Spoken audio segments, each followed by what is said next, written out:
I'm Levon Abrahamyan, professor at University of Montreal, Université de Montréal, Faculty of Veterinary Medicine. I'm Fantastic. virologist. Right. Perfect. So I wanted to talk to you a little bit about, Quebec's vaccine campaign in general, but more specifically, looking at the future, because today they're making announcements that Montreal at the Palais des Congrès, it'll be a big vaccination site for when people in the population like myself or my neighbors are able to get vaccinated. So I want to ask you right off the bat, what is good about having a big space to hold this sort of campaign to get the vaccines out? I think it's a wonderful initiative because people can share this experience, and it looks like a nice thing to do together because also it's increased the trust, and um, because many professionals, I mean, healthcare mm, workers will be at the place, and everything will be organized very well. So that also is kind of additional security to the people. So I think it's a really nice initiative. How does a vaccine, rollout look like on a larger scale for the population? Because right now we obviously see that they went through the long-term care homes, healthcare workers. Now they're going to go into private residences, which they have been doing. So what does that look like when it comes to the population? And also, the Palais des Congrès was used when it was the H1N1 vaccine. So what does it look like?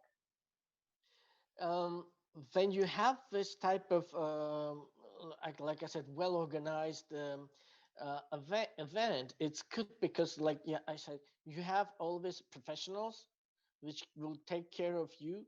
Uh, this is a safe procedure, but sometimes some people could have very rarely some unexpected reactions. So that is why you have all these professionals on your side.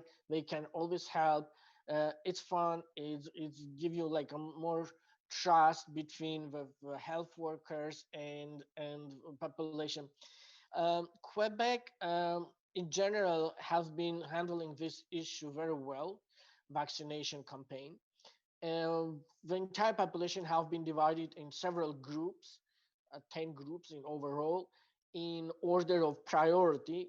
And of course, they started with vulnerable people, people who has some significant loss of autonomy, who live in residential and long-term care facilities centers, workers in health and social service network, which are in close contact with actually people of risk groups. Then another group is autonomous and semi-autonomous group of elderly people, etc. And then isolated and remote communities, which is also very important. Then people of different age groups. So I think it's very well organized. And especially it's important to prioritize this due to some or certain limitations of stocks which we have, because as you know, some companies announced that they have some delays on delivering the amount of the doses of vaccines they promised initially to the government. uh, uh, I don't know if we want to talk about this, but very certain difficulties some companies have faced to the high demand on one hand, then also some problems to actually produce this large amount of vaccines, those in short time. So that is why even some countries are applying some very aggressive policy again regarding this. People are talking about war of vaccines.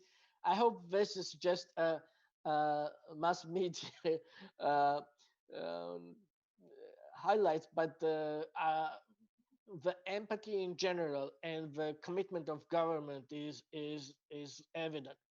So I think it's the prioritization of risk groups is correct.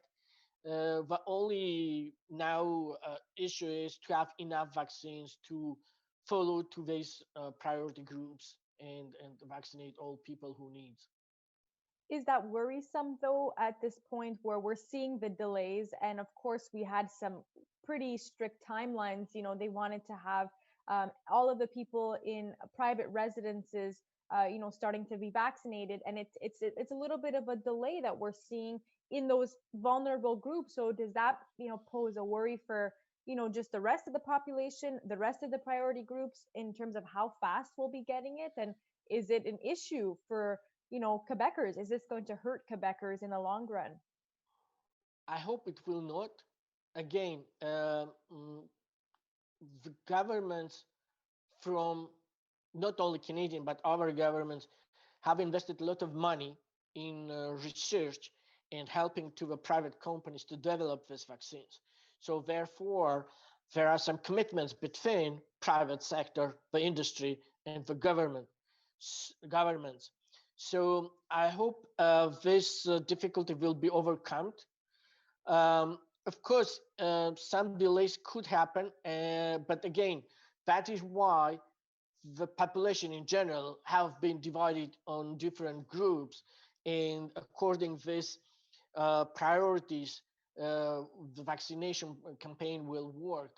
So that is why I think it is important to be patient, to understand the situation, and in some cases, maybe I'm not sure, but in some cases, maybe it will be delayed for second dose, but people should be um, confident that first dose is already protecting quite well, um, but the second dose will arrive.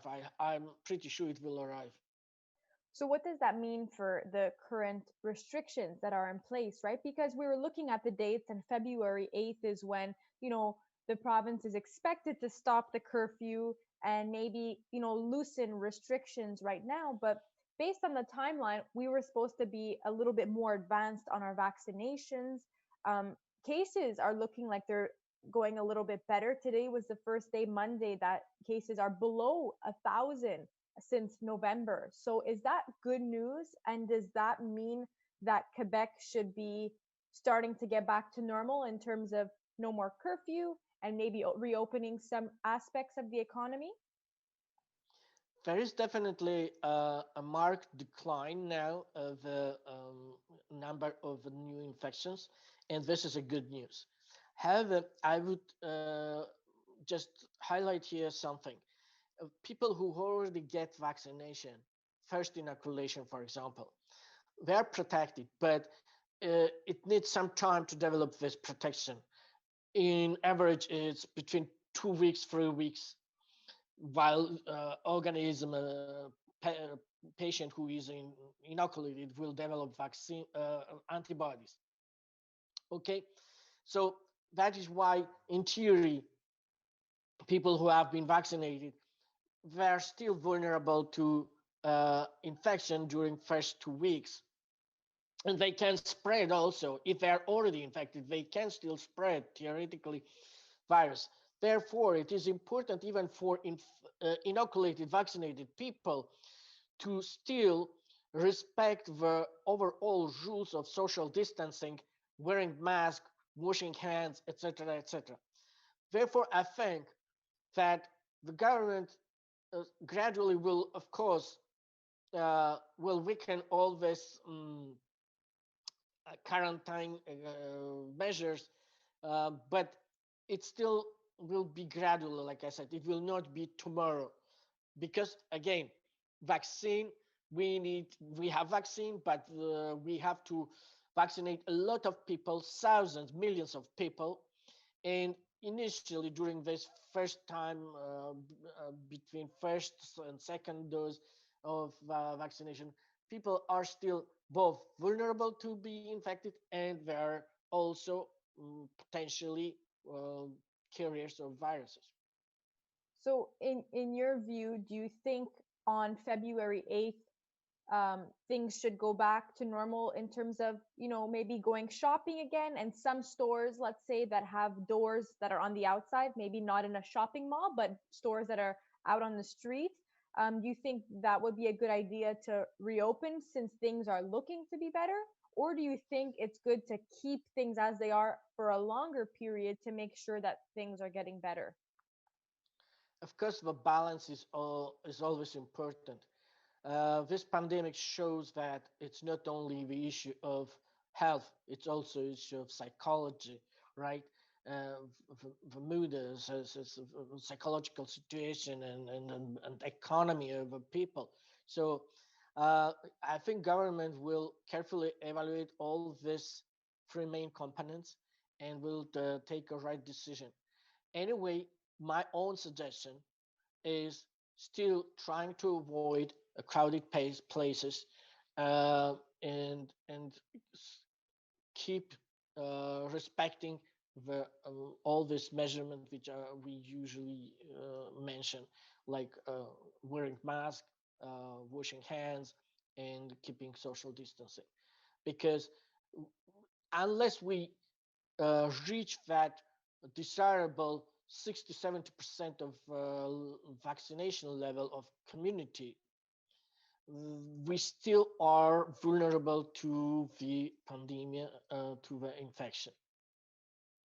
It will decline. Definitely, it will decline with more people are vaccinated. Less virus has a possibility, options, possibilities, opportunities to be spread. So, lastly, my question is, do you think, since the numbers are going down by the day, by the week, do you think that the current restriction of having an 8 p.m. curfew is still important to maintain for the next little while? It looks like the government will. They've been hinting that yes, the curfew will go on beyond February 8th. So, do you think that's important? Um, I would say because we have still, like I said, a little bit delay with vaccination from what we expected, maybe it's a good idea to keep a little bit longer this yes measurement. So, but again, it should be carefully evaluated. All these three factors which I told you already. Um, I guess yes, unless we um, ensure that our vulnerable groups, risk groups, are already vaccinated, then we still have to be very careful, especially, like I said, regarding the crowded places, regarding all these shopping malls, pubs, etc., etc. Thank you so much. I appreciate your time. Thank you.